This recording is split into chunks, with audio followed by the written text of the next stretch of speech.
It started with something completely ordinary, nothing dramatic or dangerous at the time.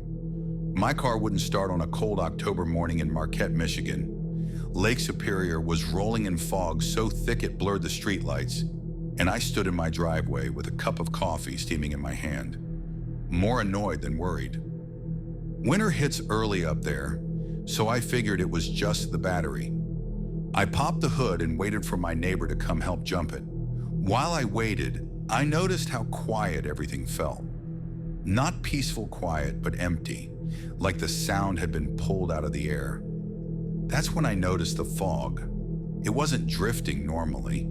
It was slowly folding inward, moving toward the old forestry road behind my house. Locals joke about that road because it leads into miles of state forest where people go missing every few years, usually hunters or hikers who got turned around. I laughed it off and checked my phone. No signal. That was strange, because I always had at least one bar. I decided to walk down the road a little, just far enough to catch service. 10 minutes at most. That decision is the one I replay the most. The forestry road looked normal at first, gravel crunching under my boots, tall pine trees on both sides, the smell of damp leaves and cold soil in the air. But the deeper I walked, the thicker the fog became, until I couldn't see the road behind me anymore. Then I realized I couldn't hear anything. No birds, no wind, not even my own footsteps clearly. That's when I heard my name. It wasn't shouted or whispered, just spoken casually, like someone standing right behind me using my full name. I turned around. There was no one there, just fog and trees. I told myself sound travels weird in fog and kept walking.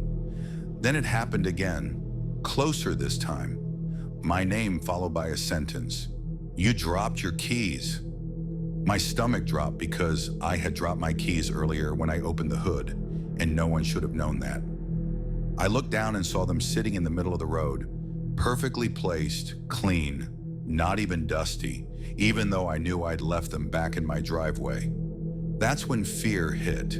Not panic, but something colder. I grabbed the keys and turned around, and the road didn't look the same anymore. The trees felt closer together. The road stretched longer than it should have, and no matter how fast I walked, nothing changed. Then I heard footsteps matching mine perfectly. When I stopped, they stopped. When I walked, they walked.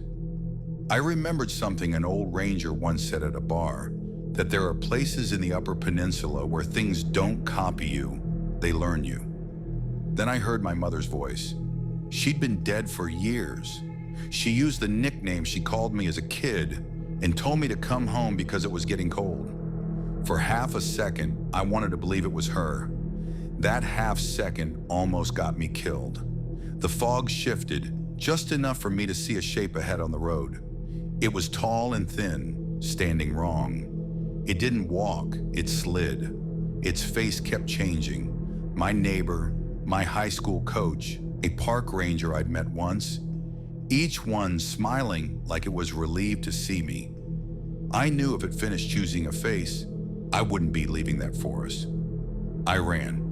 Branches whipped my arms, my lungs burned, and the footsteps multiplied, circling me while voices layered over each other, all saying helpful, comforting things, lies meant to make me stop.